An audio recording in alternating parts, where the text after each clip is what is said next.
Alors comme ça, bonjour, heureux de vous retrouver pour une vidéo plutôt originale. Pour le coup, aujourd'hui, on va parler d'une technique photo qu'on pourrait appeler zooming effect, explozoom, tout un tas de trucs avec des zooms dedans. En tout cas, toujours est-il que cette technique photo-là, elle est assez particulière parce que vous interagissez avec votre optique pendant la photo et les résultats sont plutôt dynamiques, plutôt cool et j'adore. Moi perso, j'adore. Donc, je vous partage ça dans cette vidéo. C'est parti les copains.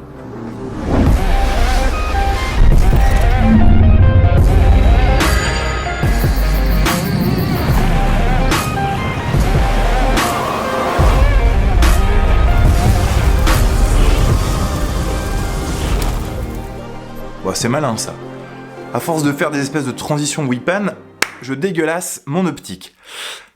Bon alors, tout a commencé en 2019 quand je suis parti en Suisse rejoindre mon pote Manuel Fischer à Saint-Gall, donc juste à côté du lac de Constance, entre Suisse et Allemagne, vous voyez ?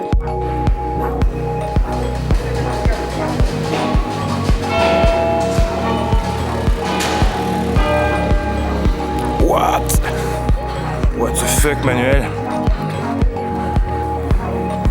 Là, t'as un peu le centre.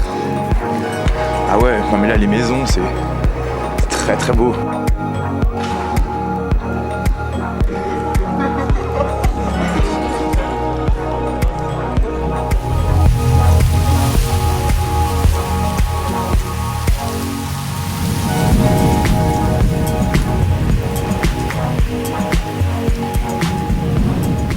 Et du coup, eh bien en fait, il habitait dans une grosse coloc et ils avaient accès à des rooftops, à des toits. Et étant donné que la ville de Saint-Gall était plutôt cool, je me suis dit, ok, tu me proposes un point de vue assez cool sur la ville, j'y vais. Donc j'ai commencé à faire des pauses longues, parce qu'on était en pleine nuit, donc des pauses de 20-30 secondes un petit peu, histoire de voir s'il y avait moyen d'avoir quelques étoiles avec la pollution lumineuse. Mais bref, ça c'est le pitch. Ce qui s'est passé, c'est que j'étais en train de shooter ces pauses longues avec ce trépied-là, qui est un peu vieux, qui me sert pour le bureau, et voilà. Et en fait, pendant ma pause, ma tête s'est dévissée. C'est-à-dire que j'avais pas assez bien serré ma tête 3D, et du coup, mon boîtier a pivoté tout seul pendant la pause. Ce qui lui a permis de capturer la scène que je voulais, mais ça a attiré tous les points lumineux dans une espèce de cercle circumpolaire un peu spécial, et ça m'a donné des idées dont j'ai envie de vous parler aujourd'hui. Cette technique-là, je ne la connaissais pas du tout avant de découvrir ce problème que j'ai eu, donc de la contrainte vient la créativité. Première chose, ultra important pour tout l'avenir créatif de chacun, c'est bien d'expérimenter des choses et c'est très très bien de se tromper et de faire des erreurs parce que parfois on apprend des choses qui sont hyper originales et toujours plus créatives. Ok, bon, partant de cette contrainte que j'ai eue ce jour-là, eh ben, je me suis dit est-ce que je pourrais pas expérimenter ça de plus en plus. Le propre de cette technique-là, c'est qu'on va créer de l'abstract, des photos qui sont abstraites, qui ne sont pas très très informatives, donc qui auront un degré de lecture plus compliqué pour les non-aguerris, mais pour tous ceux qui ont un petit goût pour l'originalité, tout ça, ça peut plaire. Il y a quelque chose qui s'en dégage de ces photos-là, et je me suis dit, est-ce que ça peut vous intéresser? Alors dans le doute, je pose ça là. On va aller sur le terrain juste après, je vais vous emmener un petit peu dans le centre de La Roche-sur-Yon pour vous montrer un petit peu cette technique-là, mais avant, il faut que je vous pitch un petit peu comment ça marche, comment ça se passe, d'où ça vient et comment on fait. Cette technique-là, visiblement, elle existe depuis un moment. Mais j'étais pas au courant. Et c'est ça que je trouve génial avec la photo et la vidéo en général. J'ai fait une erreur sur une photo, ok? Et ça m'a créé quelque chose qui m'a donné des idées. En gros, il y a pas très longtemps, je suis parti en Provence.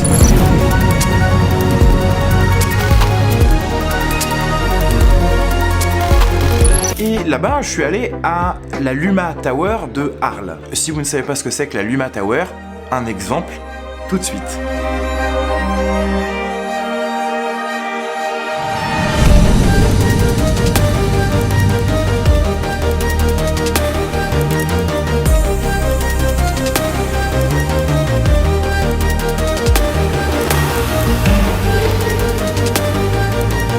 Moi perso, ce genre d'édifice-là me plaît particulièrement. Je me suis posé avec le 5D Mark III et le 2405 f4 et j'ai commencé à retâter de l'explozoom, sans savoir même que ça s'appelait explozoom. Donc en fait, la technique consiste à faire une pause pas trop longue, je dirais 3 secondes à peu près. J'ai essayé plus et ça marche, mais je trouve que les résultats sont meilleurs quand le temps de pause est pas trop long. Donc mettons sur une pause de 3 secondes. La première seconde, à partir du moment où vous déclenchez, vous ne touchez à rien, vous laissez pendant 1 seconde le temps à la photo de s'imprimer. À partir du moment où 1 seconde est passée, vous dézoomez progressivement pendant 1 seconde à peu près, et vous gardez une dernière seconde pour la scène finale qui est la scène dézoomée. À partir du moment où vous faites ça, c'est la technique de l'explozoom. Tout simplement. Alors, de quoi vous allez avoir besoin de spécifique pour cette technique-là? Il vous faut trépied, même pas obligatoire, mais je vous le conseille, les résultats sont quand même bien meilleurs au trépied. Boîtier, optique qui zoome. Vous avez besoin que de ça. Boîtier, optique, trépied. C'est vraiment une technique photo qui donne un putain de mouvement dans son image. Et je sais pas trop ce qui peut en importer plus que ça. Hyper dynamique, original, abstraite.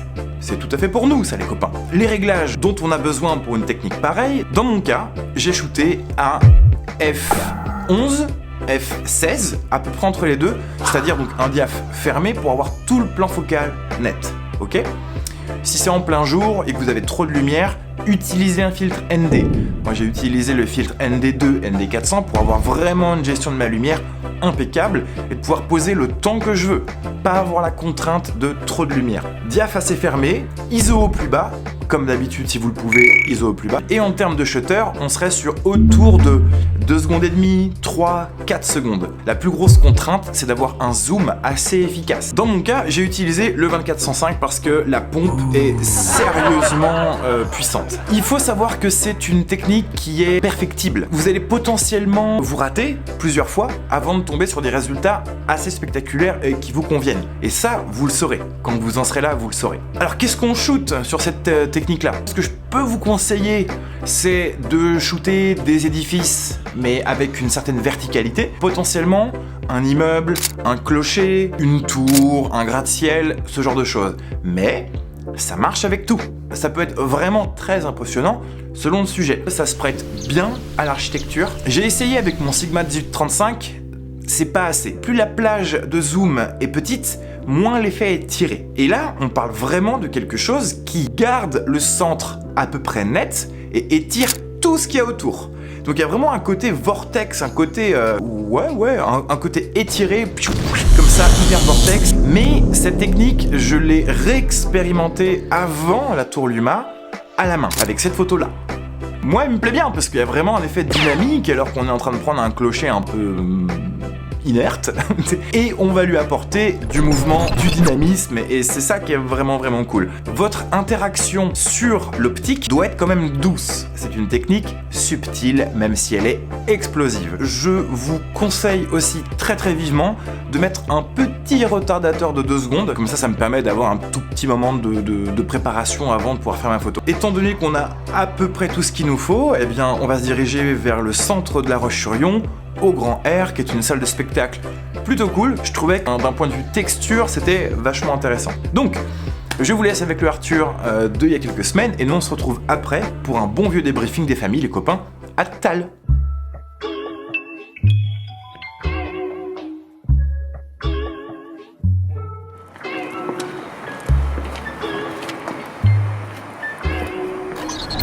Brody down to blasphemy. They say I ain't next up, they be talking blasphemy. You say you want the boss, why you didn't ask for? You say you want a war, it's gonna be a lot of casualties. Always charged up, need no batteries. Try to knock me down, you gon' need a better strategy. Drip too hard, don't get drowned by the wave. But trapping so much, I see my loved ones in days. The foreign go 200, so I whip it like a slave. My Brody keep a shovel, he might dig your ass a grave. Got something for you, just in case you feeling brave. But looking for the money, that's the only thing I crave. All these niggas surf, they be trying to ride the wave. Nigga got booked, had to rip him out the page. She said that she in love, and I told her it's a phase. Stuck in the trap, why this shit feel like a maze?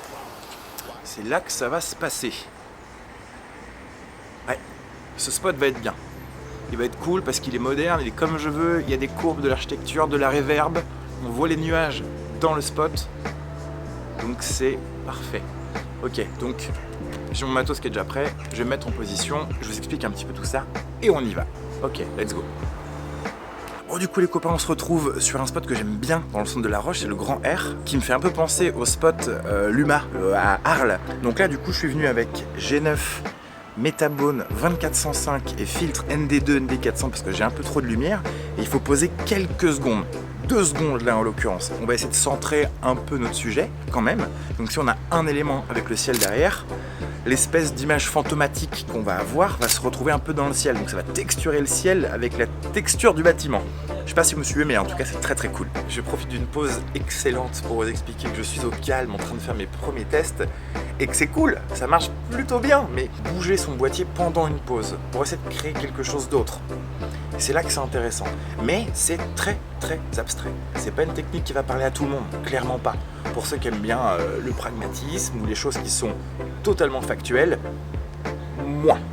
Pour ceux qui veulent s'amuser avec la technique de la pause longue, avec un peu de filtre, avec de la manipulation pendant une pause, et apprendre à faire quelque chose d'un petit peu spécial et pas trop connu, franchement, il y a moyen d'avoir des trucs qui sont ultra fous. Mais normalement, vous allez vite comprendre sur les exemples que c'est plutôt cool. Là, je suis à 70 mm, je vais poser pendant 2 secondes et demie. Qu'au moment où je vais déclencher ma pause, je vais garder pendant un petit peu moins d'une seule seconde, je vais garder ma focale à 70 mm. Et une fois que ça a imprimé pendant une petite seconde ma pause, je vais dézoomer progressivement jusqu'à 24 pour avoir l'intégralité du bâtiment qui se réimprime bien sur le capteur. Et c'est là où on va avoir la texture de 70 mm qui va se poser dans le ciel de la scène composée à 24 mm. On se suit ou on se suit pas? On se suit pas, hein. Faut que je vous montre les photos, comme ça vous serez un peu plus fixé. Donc là, je suis à 70, retardateur sur 2 secondes, je déclenche.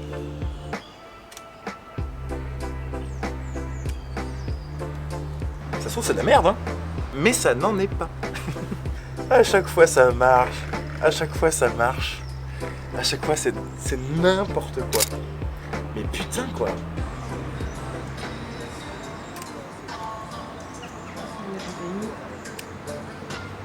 Oh putain. Là, je viens de faire une pause. En fait, je suis allé chercher des nuages à 105 et il n'y avait que des nuages dans ma compo.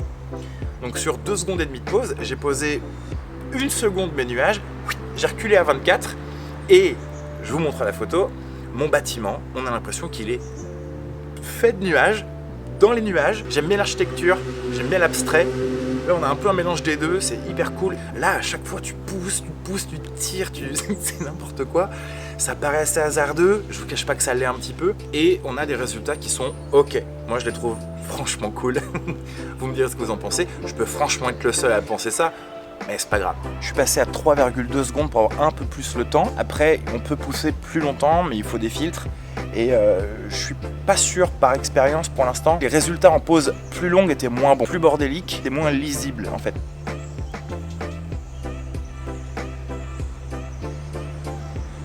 Je déclenche, main gauche, ça pose.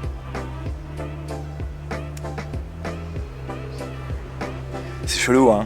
Ouais. J'avoue que c'est chelou. Je peux y passer la journée à faire des tests comme ça. Hein. Franchement, c'est qu'au bout d'un moment, je sais plus moi. Parce que on peut faire ça. Je peux continuer à mettre mon boîtier par exemple vers la droite. Ici, je déclenche. J'imprime.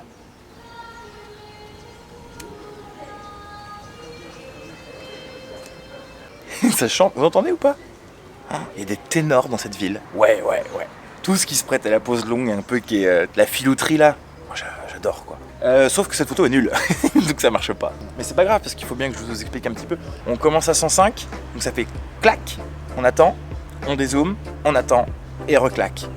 Et c'est grâce à ça qu'on va avoir une impression, puis une deuxième. Et l'effet, c'est ce qui se passe entre les deux. Je vais continuer à faire mes pauses et puis on va se retrouver après dans le bureau pour débriefer tout simplement et puis voir si c'est cool ou si ça ne l'est pas. Et puis moi je vous dis à tout à l'heure les copains, bonjour.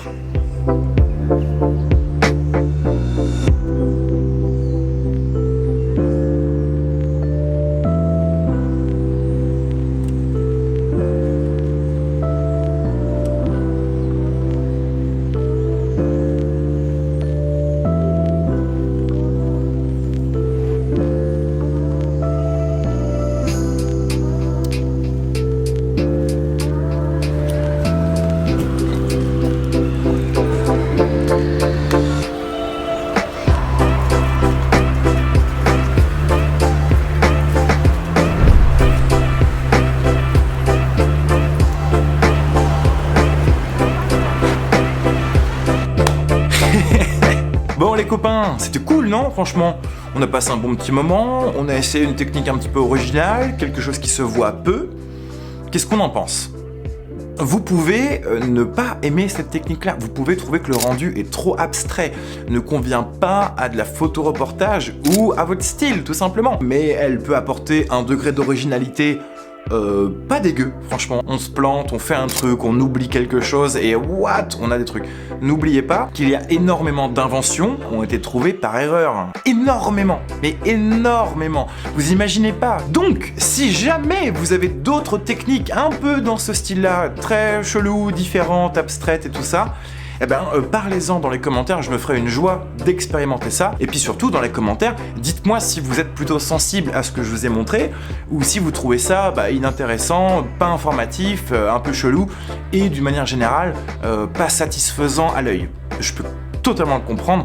Moi, je suis vraiment dans le côté expérimental et je sais pas trop quoi en penser, à part que pour l'instant, ça me rend plutôt heureux de la faire, cette technique-là. Si le plaisir est partagé, n'hésitez pas à lâcher le meilleur pouce rouge ou bleu si vous trouvez que c'est cool, ou pas du tout. Un petit commentaire des familles, ça aide la chaîne. Et évidemment, il y a le Instagram sur lequel il y a de la vie. N'hésitez pas à faire partie de l'aventure, les copains. Je vous souhaite une très très bonne fin de journée, de soirée, selon quand vous regardez la vidéo. Et je vous dis à très bientôt. La santé, bye, bon courage, ciao.